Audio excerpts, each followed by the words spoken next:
하나님의 마음에 맞는 사람. 다시 한번 나눠보실까요? 하나님의 마음에 맞는 사람.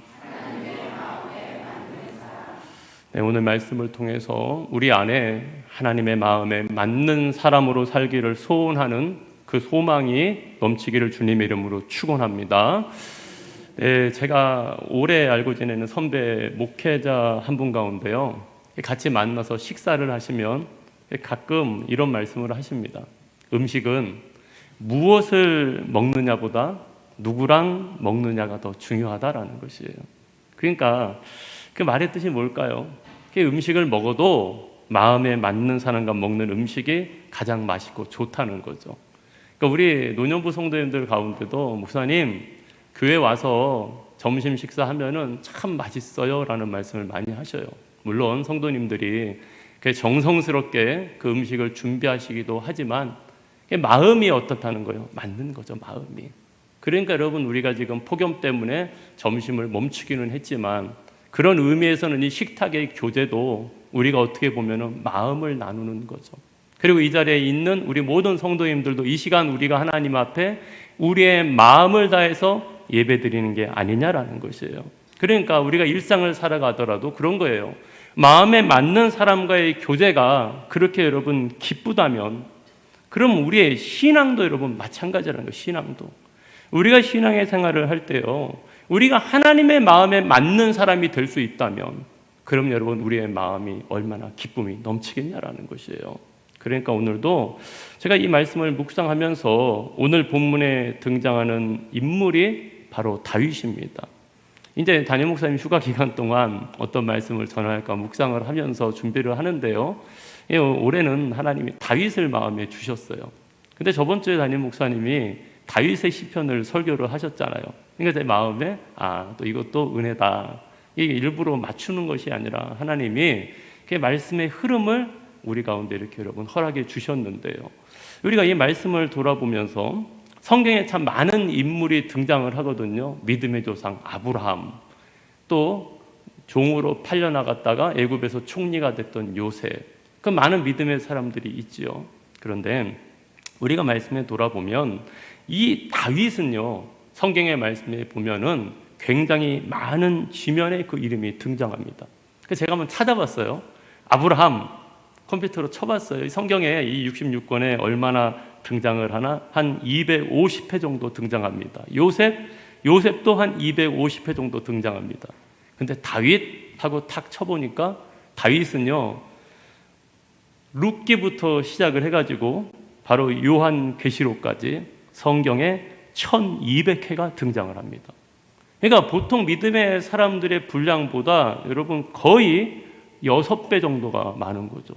그러니까 지금 다윗에 대한 내용이 성경에 그만큼 많이 기록되어 있다는 거예요. 왜 그럴까요? 다윗이 위대한 왕이기 때문에요. 다윗이 구속사적으로 예수 그리스도의 족보를 잇는 징검다리를 했기 때문에도 그렇지만, 하지만 오늘 말씀을 묵상하면서 하나님이 제게 주시는 그 은혜는 뭐였냐면 사도행전 13장 22절 말씀이었습니다. 패하시고 다윗을 왕으로 세우시고 증언하여 이르시되 내가 이새의 아들 다윗을 만나니 내 마음에 맞는 사람이라 내 뜻을 이루리라 하시더니 아멘. 이 말씀이었어요. 왜 다윗이 1200회 정도 등장할 수 있었을까? 왜 성경에서 그가 차지하고 있는 분량이 많을 수밖에 없었을까? 그는 우리에게 좋은 신앙의 모델이고요, 이 다윗이 우리에게 가르쳐주는 신앙의 교훈이 뭐냐? 그는 하나님의 마음에 맞는 사람이었다는 거예요. 그러니까 오늘 이 말씀을 준비하면서 여러분 그런 거예요. 한번 우리 자신의 이름을 넣어서 되뇌어 보십시오. 하나님의 마음에 맞는 재훈. 한번 여러분 해보세요. 시작. 하나님의 마음에 맞는 재훈. 여러분 우리의 이름을 그 제목에 넣어 본다면 그 마음이 어때요? 저는 말씀을 준비하는데 마음이 뭉클하더라고요. 하나님의 마음에 맞는 종, 하나님의 마음에 맞는 누구. 여러분 이게 얼마나 우리의 삶 가운데 기쁨이고 영광이냐라는 것이에요.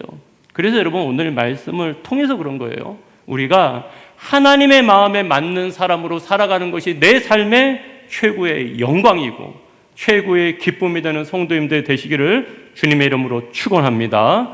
그럼 여러분, 오늘 이 다윗은 이게 이제 말씀에서 묵상이 되는 거죠. 어떻게 하나님의 마음에 맞는 사람으로 살아갈 수 있었을까?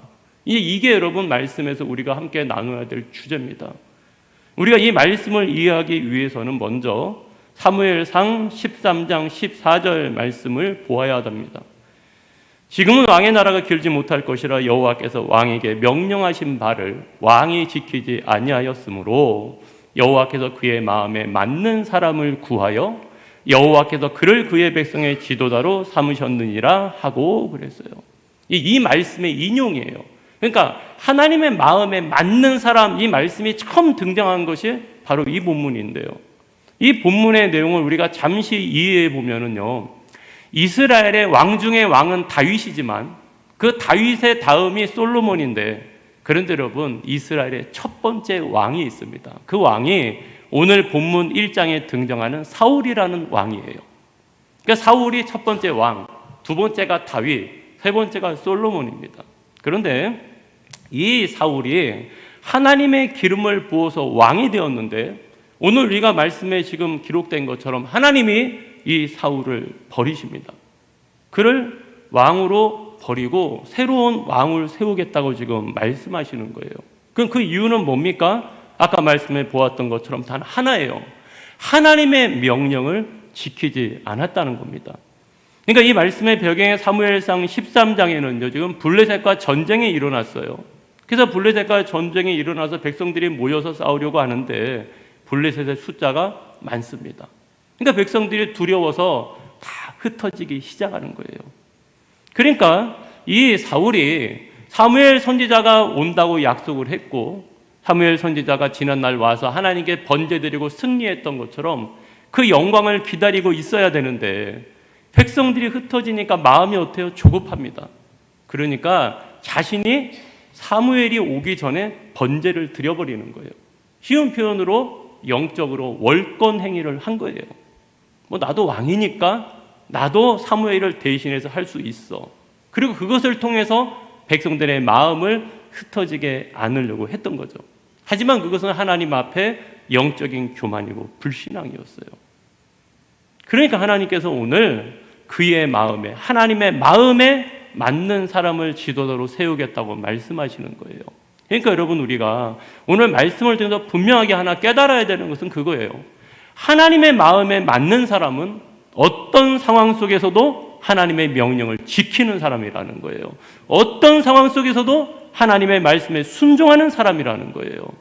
우리가 신앙생활을 하면은요, 여러 가지 어렵고 다급한 상황을 만날 수가 있습니다. 그럼 여러분, 그 상황을 모면하기 위해서 어떻게 된다는 거예요? 타협을 하게 되고 하나님의 말씀을 뒤로 무리게 되는 경우가 많다는 거예요. 그게 망령되다는 거예요. 여러분, 망령되다는 것은 뭐냐면 어리석다라는 뜻이에요. 왜 어리석은 것이냐? 내가 타협을 해가지고 그 상황을 모면하잖아요. 그런데 중요한 것은 그 상황이 내게 또다시 반복적으로 온다니까요. 그걸 알아야 돼요. 그러니까 우리가 어떤 어려운 상황을 만나게 되면 그 상황을 극복하려고 하고 그 상황을 이기려고 하는 사람이 되어야 되지, 그 상황을 피하려고 하는 사람이 되어서는 안 된다는 거예요. 그러니까 여러분, 오늘도 말씀을 돌아보면서 그런 거예요. 사울이 왜 그랬을까? 그런데 우리는 여러분 그렇지 않냐고요. 우리도 신앙생활을 하다 보면은요, 내가 극복할 수 없는 그 문제 앞에서 하나님을 의지하고 하나님께 기도하기보다는요, 그것을 피하고 그것을 모면하는 선택을 하려고 하는 경우가, 타협의 자리로 나갈 때가 여러분 많다는 거예요. 그럼 지금 사울이 하나님의 말씀대로 안 했어요. 넘어졌어요. 그럼 여러분 어떻게 해야 될까요? 하나님께 회개해야 되는 거죠. 지금 사무엘 선지자를 통해서 지적을 받았으면 어떻게 해야 돼요? 돌이켜야 되는 거예요. 여러분, 우리가 신앙생활하면서 분명히 깨달아야 되는 것은 하나님의 책망은 기회라는 거예요. 책망은 여러분 정죄가 아닙니다. 책망은 기회예요. 그러니까 하나님이 사울왕한테 지금 어떻게 하는 거예요? 기회를 주시는 거예요. 그 교만을 회개할 수 있는 기회를 주시는데 사울이 회개하지 않습니다. 성경에 보면 회개의 내용이 나오지를 않아요. 그러니까 또다시 같은 상황을 만나게 되니까 반복된 불순종으로 하나님께 버림받게 되거든요. 그게 여러분 사무엘상 15장 2절에서 3절까지 말씀입니다. 만군의 여호와께서 이같이 말씀하시기를 아말렉이 이스라엘에게 행한 일, 곧 애굽에서 나올 때 길에서 대적한 일로 내가 그들을 벌하노니 지금 가서 아말렉을 쳐서 그들의 모든 소유를 남기지 말고 진멸하되 남녀와 소아와 젖먹는 아이와 우양과 낙타와 나귀를 죽이라 하셨나이다 하니. 지금 사무엘상 13장에 불순종의 사건이 한번 있었어요. 그런데 하나님이 지금 15장의 말씀에 보면 또다시 사울을 사용하십니다. 새 지도자, 내 마음에 맞는 사람을 구할 거야 라고 말했는데, 근데 15장에 보면 다시 사울에게 사명을 주고 있어요. 이게 기회라는 거예요, 여러분. 근데 우리가 오늘도 말씀을 돌아보면서 그런 거죠. 하나님이 지금 아말렉을 왜 진멸하십니까? 하나님이 지난날 애굽에서 그들이 나왔을 때 아말렉이 이스라엘을 대적한 일을 잊지 않으시고 공의로 지금 심판하십니다. 그래서 사울한테 그들을 치라고 명령하고 하나님의 은혜로 전쟁에서 크게 승리했어요. 거기까지는 참 좋았어요, 여러분. 그런데 중요한 것은 사울이 어떻게 합니까? 또다시 하나님의 말씀에 불순종합니다. 자, 아까 13장에서는 지금 다급하고 어려운 상태에서 불순종이에요. 근데 지금 15장에서는 승리했어요. 승리했는데도 불순종이에요. 그럼 여러분, 도대체 승리했는데 어떻게 불순종을 했냐? 사무엘상 15장 9절부터 11절 말씀입니다. 사울과 백성이 아각과 그의 양과 소의 가장 좋은 것 또는 기름진 것과 어린 양과 모든 좋은 것을 남기고 진멸하기를 즐겨 아니하고 가치 없고 하찮은 것은 진멸하니라. 여호와의 말씀이 사무엘에게 임하니라 이르시되 내가 사울을 왕으로 세운 것을 후회하노니 그가 돌이켜서 나를 따르지 아니하며 내 명령을 행하지 아니하였음이니라 하신지라. 사무엘이 근심하여 온 밤을 여호와께 부르짖으니라. 여러분, 엄밀히 말하면 누가 온 밤을 근심하고 부르짖어야 되죠? 사울이 부르짖어야 돼요. 그런데 지금 사무엘 선지자가 부르짖고 있어요. 이 말씀을 묵상하면서 제가 깨닫게 되는 게 있습니다. 순종과 불순종의 여부는 상황에 달려있는 게 아니라는 거예요. 여러분, 우리는 가끔 하나님 앞에 변명합니다. 어쩔 수가 없었어요. 상황이 어쩔 수가 없었어요. 하지만 여러분, 정말로 상황 때문에 그랬을까요? 상황 때문에 그랬다면 오늘 15장에서 사울은 하나님의 말씀대로 순종했어야 되는 거예요. 그런데 오늘 15장의 말씀에도 이 놀라운 승리 가운데도 사울은 순종하지 않았어요. 결국 신앙의 순종의 여러분 여부는 상황과 조건에 달려있는 게 아니에요. 내 믿음에 달려있는 거예요. 내 믿음에. 그러니까 여러분 오늘 말씀 보세요. 상황이 어려울 때는 어려워서 순종이 안 되고 상황이 좋아도 승리해도 아까우니까 욕심 때문에 어떻게 되는 거예요? 순종이 안 된다는 거예요. 그게 바로 불신앙이라는 거죠. 그러니까 우리가 신앙생활을 할 때 여러분 늘 주의해야 되는 것은 뭐냐면 우리 안에 이 불신앙을 하나님께 회개하면서 순종하는 신앙인으로 성장하기를 힘써야 된다는 거예요. 여러분 다 우린 죄인이잖아요.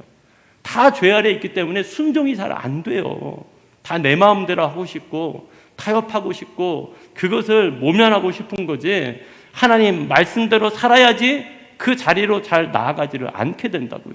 그런데 하나님의 말씀을 들을 때마다 예배할 때마다 우리 안에 깨닫는 거예요. 아, 이게 상황의 문제가 아니라 믿음의 문제구나. 그럼 어떻게 해야 돼요? 상황이 바뀌는 게 아니라 내 믿음이, 내 삶이 변화되기를 원하고 기도해야 된다는 거예요. 사랑하는 성도 여러분, 오늘 말씀을 통해서 우리가 분명히 깨달아야 되는 것은 신앙생활은 순종은 선별이 아니라는 거예요.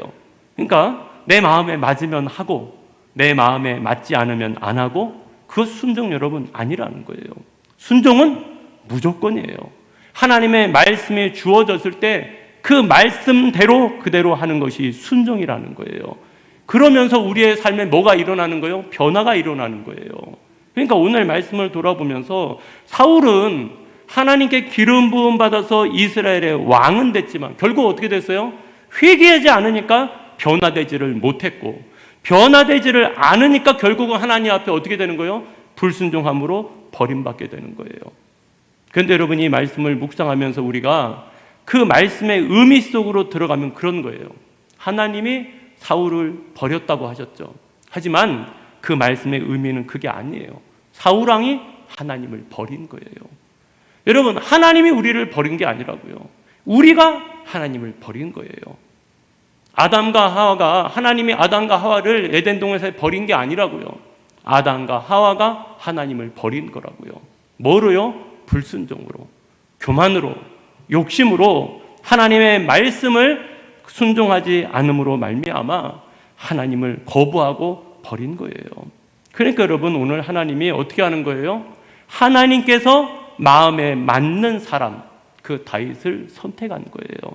여러분, 우리가 지금 전제로 하나님의 마음에 맞지 않았던 그 사울을 보았다면, 오늘 이제 우리가 말씀 속으로 들어가서 그렇다면 이 다윗은 하나님의 마음에 맞는 사람이야. 그러면 이 하나님의 다윗을 선택한 이유는 뭘까? 근데 여러분, 저도 이 말씀을 묵상하면서 예사롭게 생각한 부분이 있어요. 그게 뭐냐면, 하나님이 다윗을 왕으로 선택할 때는 다윗이 이스라엘의 전면에 드러나서 무슨 업적이나 대단한 영광을 성취할 때가 아니라는 거예요. 쉬운 표현으로 골리앗하고 싸워서 이겨가지고 야, 이 사람이야, 이 사람이 너희의 왕이 될 거야, 그거 아니라는 거예요. 지금 하나님이 지금 다윗을 선택할 때는 언제였냐?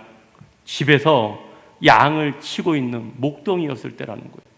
이게 여러분, 묵상을 하면서 제 눈에 들어온 거예요. 그렇잖아요. 정말로 여러분, 집에서 양치는 목동, 양치기인데 하나님이 그를 지금 선택했다니까요.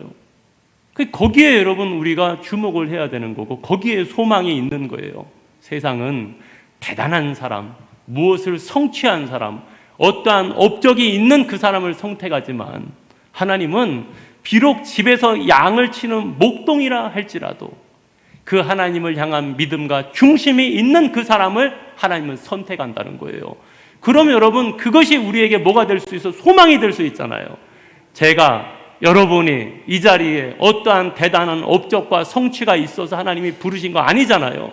하나님이 죄인 되었을 때, 우리가 하나님 알지 못했을 때, 연약한 삶의 자리 가운데서 하나님이 우리를 사랑하시고 선택해서 부르셨다면, 우리에게도 여러분, 하나님 앞에 다윗과 같이 쓰임받는 사람이 될 수 있다는 거죠. 그래서 여러분, 우리가 오늘도 그래, 하나님이 목동일 때 다윗을 부르셨다면 하나님이 보신 것은 오직 하나였다는 거죠. 바로 중심이라는 거예요. 그게 오늘 6절에서 7절이죠. 너무나 잘 알고 있는 말씀이죠. 그들이 오매 사무엘이 엘리압을 보고 마음에 이르기를, 여호와의 기름 부으실 자가 과연 주님 앞에 있도다 하였더니, 여호와께서 사무엘에게 이르시되 그의 용모와 키를 보지 말라. 내가 이미 그를 버렸노라. 내가 보는 것은 사람과 같지 아니하니 사람은 외모를 보거니와 나 여호와는 중심을 보느니라 하시더라. 아멘. 여러분, 오늘 본문의 내용이 바로 이제 이거로 시작이 되는 거죠. 자, 사울왕은 하나님이 결국은 버림받았어요. 그래서 오늘 이 본문의 시작이, 하나님께서 사무엘이 그 사울 때문에 근심해서 울고 있는데 너 언제까지 그럴 거야? 일어나. 내가 이새의 집에서 한 왕을 보았다 라고 말씀하시는 거죠. 그에게 가서 기름을 부으라. 그러니까 사무엘이 그러죠. 하나님, 제가 기름병 들고 가면 사울왕이 가만히 있겠습니까? 자신의 자리를 지키기 위해서 무슨 짓이든지 하는 사람인데 제가 살 수 있겠습니까? 그러니까 하나님이 제사하러 가. 제사하러 가고 그 제사의 자리에 그들을 청해라 라고 하나님이 말씀하시는 거예요. 그러니까 사무엘이 하나님께서 4절에 보시면 여호와의 말씀대로 행하여 그랬어요. 이게 하나님의 마음에 맞는 사람이에요. 하나님의 말씀대로 행하여 바로 그 베들레헴으로 여러분 갑니다. 그리고 그 베들레헴에서 외적으로는 사울의 눈을 피해 제사를 드리러 왔지만 내적으로는 하나님께서 택한 왕에게 기름을 붓기 위해서 그곳에 간 거죠. 그리고 그 말씀대로 이새와 그의 아들들을 제사에 청했죠. 근데 첫째 아들 엘리압이 그 앞에 딱 섰어요. 근데 사무엘의 마음에 너무나 흡족한 거예요. 야, 정말로 여호와가 기름 부으실 자가 여기에 있다. 주님 앞에 있다. 라고 사무엘이 여러분 확신을 합니다. 근데 하나님은 뭐라고 그래요? 아니야. 용모와 키, 외모, 그거 왕의 기준 아니야. 그 사람이 가지고 있는 배경, 화려한 스펙, 지위, 위치, 그것도 아니야. 하나님이 오직 선택하는 기준은 하나였어요. 바로 중심이라는 거예요. 여러분, 오늘 이 본문에 원어성으로는 그래요. 외모라는 말이 성경에는 없어요. 히브리어 원어에는. 하나님이 외모를 본다는 이 외모라는 말이 히브리어에는 직역하면 눈이에요. 눈. 그러니까 사람은 눈으로 본다는 거예요. 눈으로. 눈으로 본다는 게 뭐냐? 의미적으로 외모를 본다는 거예요. 그럼 여러분, 중심이라는 히브리어 단어는 뭐냐면 레바브라고 하는데, 레바브라고 하는데, 그게 이제 성경에서 마음이라는 뜻으로 많이 쓰였는데요. 그러니까 사람은 눈으로 보는데 하나님은 뭐를 본다는 거예요? 마음을 본대요. 근데 우리는 사람의 마음을 볼 수가 없잖아요. 10길 물속은 알아도 한 길 사람 속은 모르는 게 우리예요. 그러니까 여러분, 이 말씀을 곡해가지고 여러분, 우리가 어떻게 하면 사람의 중심을 볼 수 있을까? 그거 아니라고요. 우리가 이 다윗을 통해서 우리가 어떻게 하면 다윗과 같은 중심을 가질 수 있을까? 그렇게 말씀을 받으셔야 되는 거죠. 우리는 사람 마음 몰라요. 제가 여러분의 마음을 어떻게 압니까? 근데 누구는 알아요? 하나님은 아시잖아요. 그러니까 우리가 오늘 말씀을 통해서 우리는 다윗과 같은 중심이 어떤 중심이고 다윗과 같은 중심이 어떤 중심인지를 깨달으면 내 삶에 대입해야 되는 거죠. 주님, 나도 그와 같은 중심으로 사는 자가 되겠습니다라는 것이에요. 그러니까 여러분, 우리가 오늘도 말씀을 돌아보면서 그럼 그 중심이라는 단어가 뭘까? 이 자료를 찾아봤는데요. 이 히브리어 말로 레바브 마음이라고 하지만 이제 의미적으로 이게 한국말, 우리말에서 가장 가까운 단어를 찾으려면 그게 뭐냐면 동기라는 말입니다. 동기. 그러니까 하나님은 중심을 본다는 것은 다른 표현으로 하나님은 동기를 본다는 거예요. 우리 마음 하면 추상적이잖아요. 그냥 넓잖아요. 하지만 하나님은 우리의 마음을 본다는 것은 우리 마음 속에 동기를 하나님은 보신다는 거예요. 우리가 어떤 동기로 그것을 행하는지, 어떤 동기를 가지고 우리가 그것을 여러분 따라가는지를 하나님은 본다는 거죠. 그러니까 우리가 사전적으로 동기라는 말은 어떤 행동을 일으키게 하는 내적 요인이에요. 그러니까 어떤 사람의 행동에는 반드시 뭐가 있다는 거예요? 동기가 여러분 있다는 거예요. 그런데 여러분, 같은 행동이라도 동기는 다를 수 있어요. 이게 무서운 거예요, 여러분. 우리가 이 자리에 같은 자리에 앉아 있어요. 지금 같이 예배를 드리고 있지만 내 마음이, 내 생각이 지금 이 시간 예배에 아주 몰입을 하시는 분이 있는가 하면 지금 앉아서도 딴 생각하고 있는 분이 있을 수 있고, 때로는 저 말씀이 아직 어려워 이해가 안 돼 할 수 있는 분이 있고, 마음은 각양각색이란 말이에요. 그러니까 우리가 오늘도 우리 자신을 돌아보면서 그런 거예요. 같은 행동이라도 동기가 다를 수 있기 때문에 우리는 어떻게 해야 되는 거예요? 하나님 앞에 우리의 동기를 다르게 하기 위해서 힘써야 되는 거예요. 그러니까 쉽게 예를 들어서 그런 거죠. 우리가 부모를 봉양하잖아요. 그러면 부모를 봉양하지만 그 동기가 사랑이 아니라 재산 때문이라고 만약에 부모를 봉양한다면 그건 여러분 그 동기가 잘못된 거죠. 왜냐? 그 봉양의 목적이 부모를 위함이 아니라 자신의 유익을 위하기 때문에 그런 거잖아요.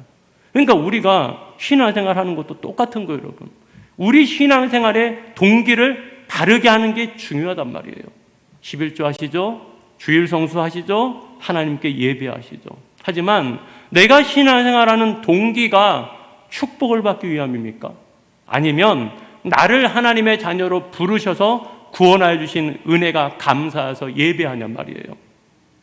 여러분, 우리가 하나님 앞에 나와서 이 땅에서 번성하기 위해서 더 많은 것을 얻기 위해서 신앙생활 하십니까? 아니면 하나님의 나라를 바라보는 소망 때문에 신앙생활 하십니까?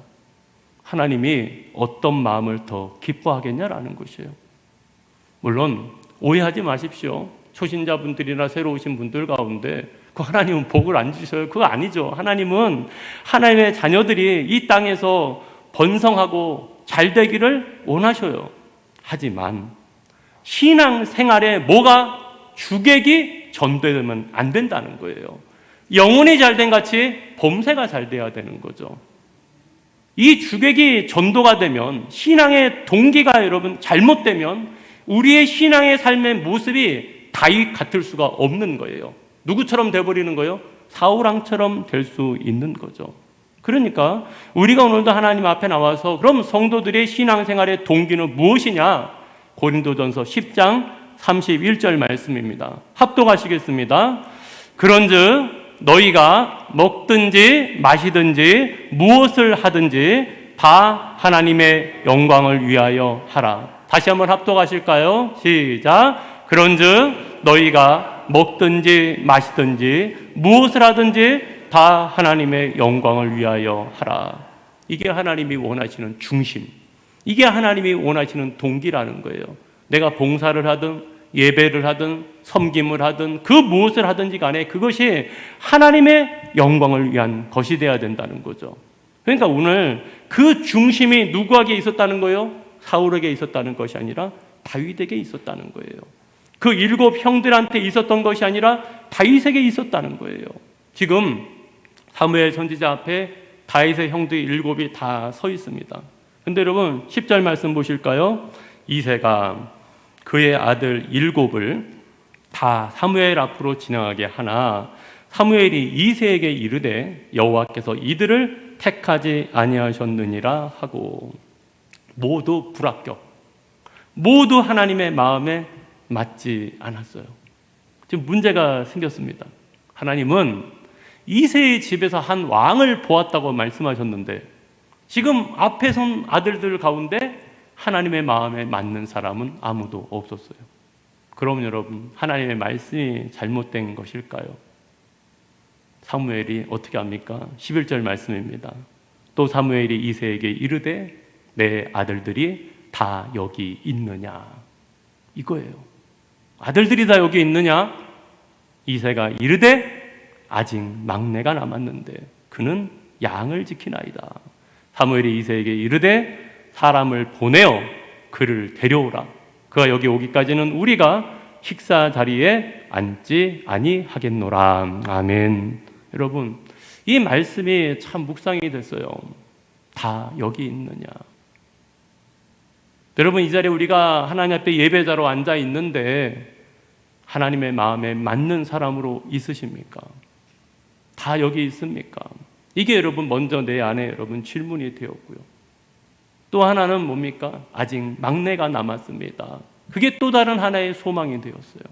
여러분, 오늘 이 사무엘 선지자의 이 신앙의 태도를 보면서 우리가 깨달아야 될 게 있어요.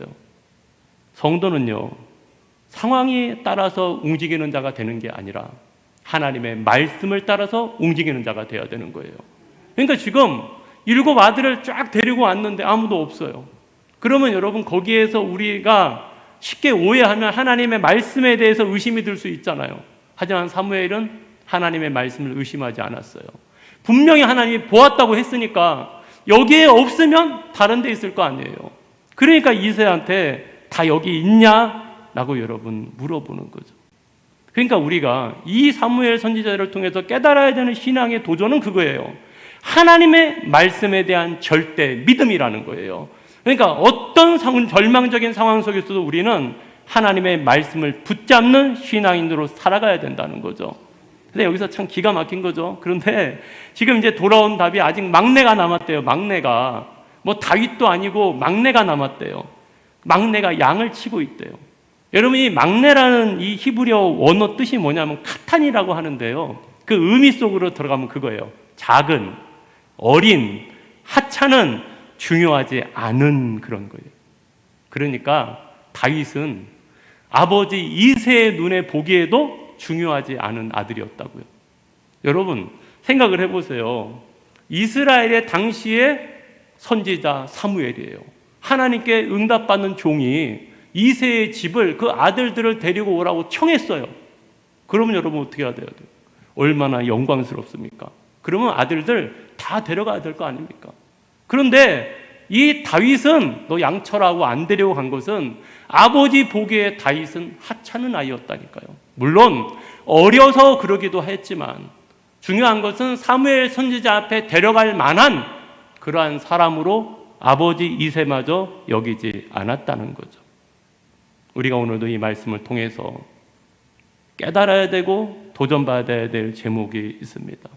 사람은 심지어 아버지만아도 주목하지 않는 다윗이었어요. 근데 누가 다윗을 주목하고 있습니까?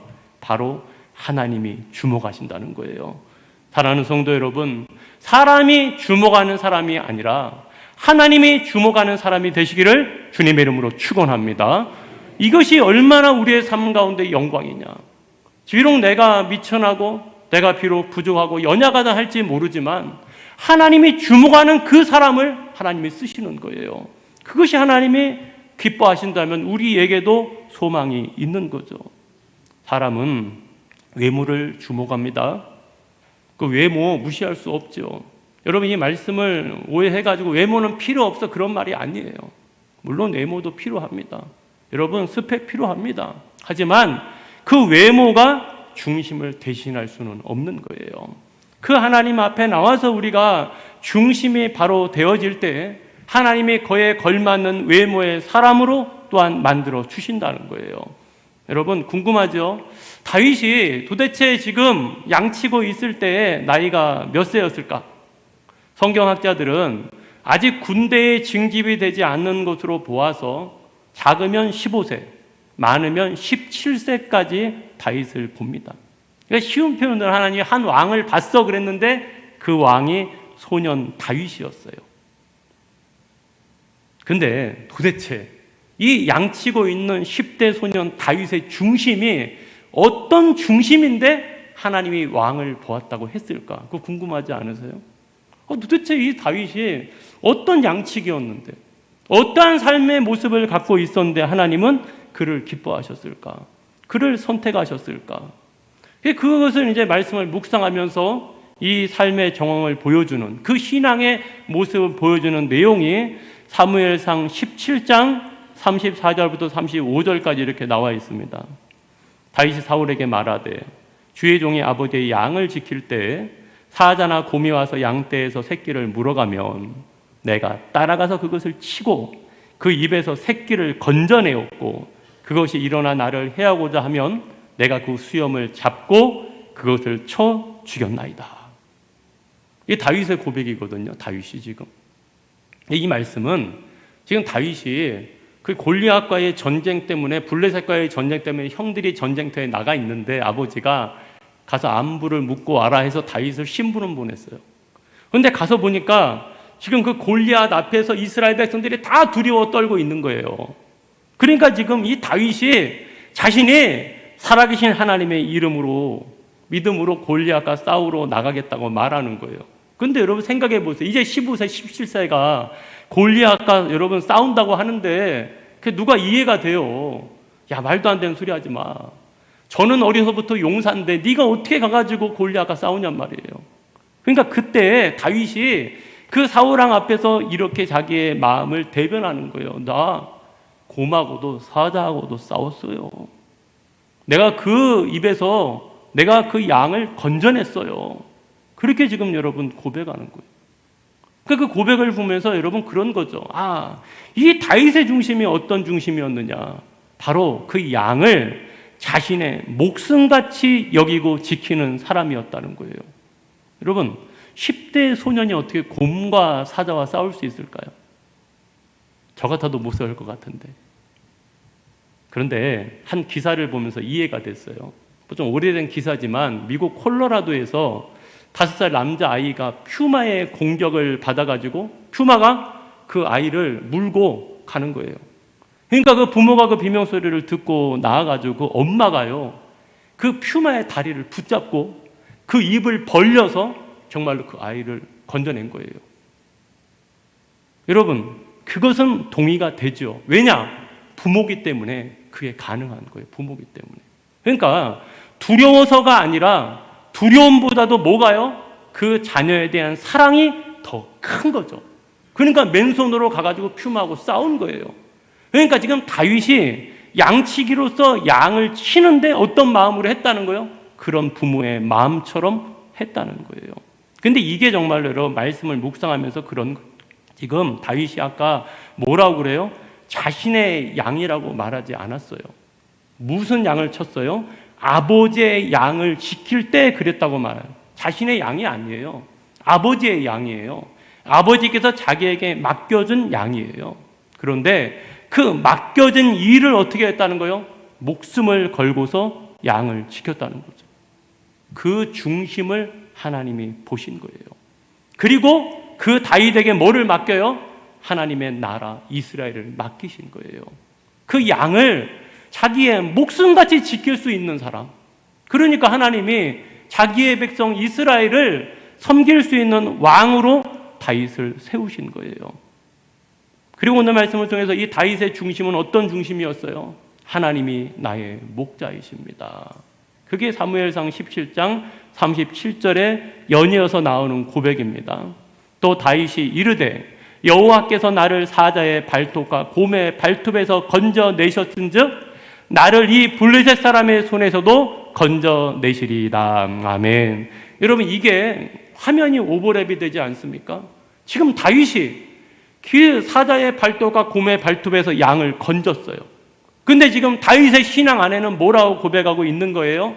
그 사자의 발톱과 곰의 발톱에서 누구를요? 나를 여호와께서 건져내셨다는 거예요. 그러니까 지금 양한테 다윗은 목자지만 하나님 앞에서 다윗은 양인 거예요. 그리고 다윗에게 있어서 목자는 누구예요? 하나님이신 거예요. 그러니까 이 말씀을 오해하지 마세요. 다윗은 단순히 책임감만이 강한 사람이 아니란 말이에요. 다윗이 곰과 사자의 발톱을 두려워하지 않고 나아갈 수 있었던 것은 다윗 중심 안에 누구를 믿는 믿음이요? 살아계신 하나님, 나를 건지시는 하나님, 나와 함께 하시는 하나님, 그 하나님을 향한 중심과 믿음이 있었던 거예요. 그러니까 그 뺑 믿고 나가서 사자와 곰과 싸웠던 거죠. 그러니까 여러분, 오늘도 이 말씀을 묵상을 하면서 이 마음에 이제 자동적으로 연결된 것이 뭡니까? 예수님이 생각이 난 거죠. 선한 목자가 양들을 위하여 자기의 목숨을 버리듯 다윗이 선한 목자였다면 우리에게는 선한 목자 대신 예수님이 계시잖아요.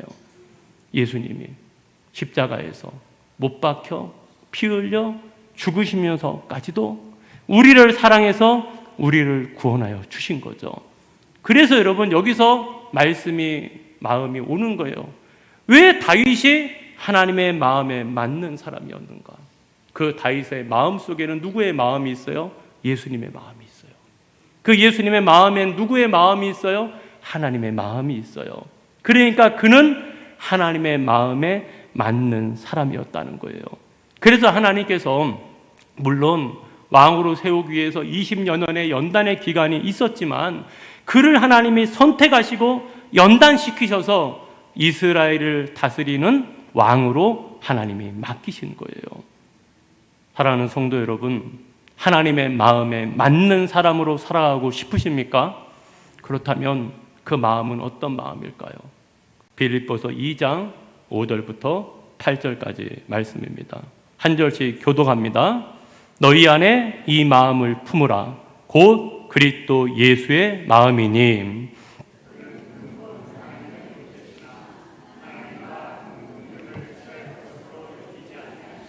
오히려 자기를 비워 종의 형체를 가지사 사람들과 같이 되셨고 사람의 모양으로 나타나사 자기를 낮추시고 죽기까지 복종하셨으니 곧 십자가에 죽으심이라. 아멘. 여러분, 하나님의 마음에 맞는 사람, 그 사람은 다윗이었죠. 하지만 그 다윗은 장차 오실 예수 그리스도의 예표였어요. 결국 우리가 하나님의 마음으로 맞는 사람으로서 살아가기 원한다면, 그 소원이 우리 안에 있다면 그리스도 예수의 마음을 품으십시오. 그리고 겸손하게 우리 자신을 여러분 낮추시고요, 하나님의 말씀 앞에서 복종하십시오. 거기에 하나님의 시선이 머무르신다는 거예요. 세상은 높은 것을 바라보죠. 하지만 하나님은 가장 낮은 것을 바라보십니다. 하나님은 오직 우리의 중심이 하나님 앞에 진실하기를 원하신다는 거예요. 여러분, 어린 목동 다윗과 같이 어느 자리에서든지요, 내 삶의 자리에서 우리가 주님의 마음을 품을 수 있다면, 우리가 하나님의 마음에 맞는 사람으로 충성하면서요 살아갈 수 있는 제가 우리 모든 성도님들이 되시기를 주님의 이름으로 간절히 축원합니다. 아멘. 네, 오늘 말씀을 묵상하면서 함께 이 찬양을 나눴으면 좋겠습니다. 하나님 아버지의 마음, 그 마음이 우리의 마음 되기를 원합니다. 찬양하고 같이 기도하기 원합니다. 아버지, 당신의 마음이 있는 곳에 나의 마음이 있기를 원해요. 아버지, 당신의 눈물이 고인 곳에 나의 눈물이 보이길 원해요. 아버지, 당신이 바라보는 영혼에게 나의 두 눈이 향하길 원해요. 아버지, 당신이 울고 있는 어두운 땅에 나의 두 발이 향하길 원해요. 나의 마음이 아버지의 마음 알아. 내 모든 뜻 아버지의 뜻이 될 수 있기를 나의 온 몸이 아버지의 마음 알아. 내 모든 삶 당신의 삶 되기를 나의 마음이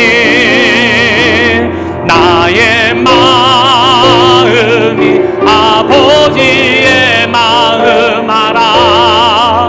내 모든 뜻 아버지의 뜻이 될 수 있기를 나의 온 몸이 아버지의 마음 알아.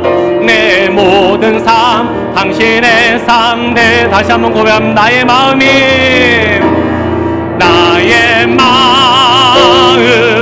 아버지의 마음 알아.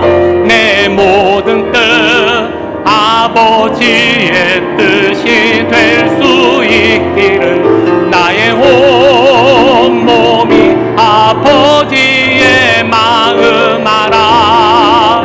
내 모든 삶 당신의 삶 되기를. 이 시간 우리 함께 기도하기를 원합니다. 하나님, 우리가 하나님의 마음에 맞는 사람으로 살아가기를 원합니다. 우리의 마음이 하나님의 마음을 아는 자가 되기를, 우리의 온 몸을 다하여 그 하나님의 뜻에 맞는 삶을 살아내는 하나님의 사람이 되기를 원합니다. 오늘도 내 안에 교만과 불신앙을 회개합니다. 이제는 하나님, 내 마음대로의 삶이 아니라 하나님의 마음에 맞는 사람으로 살아갈 수 있도록 은혜 내려 주시옵소서. 이 마음 가지고 다시 통성으로 기도하시겠습니다. 할렐루야. 고맙고 감사하신 하나님 아버지, 우리가 하나님의 마음을 아는 자 되기를 원하고 하나님의 마음에 맞는 사람으로 살아가는 하나님의 사람이 되기를 원합니다.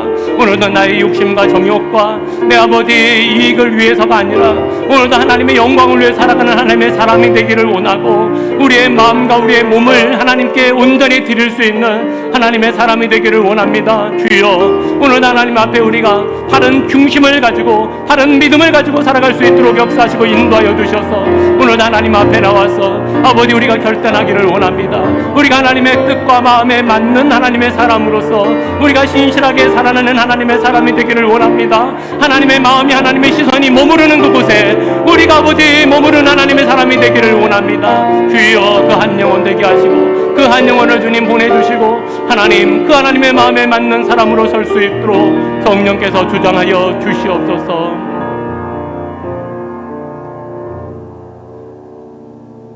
주님, 하나님의 마음에 맞는 사람으로 살아가기를 원합니다. 참으로 우리 안에는 내 마음대로, 내 형편대로, 내 상황대로 우리 하나님 앞에 믿노라 하지만 참으로 많이 방황하면서 살아왔습니다.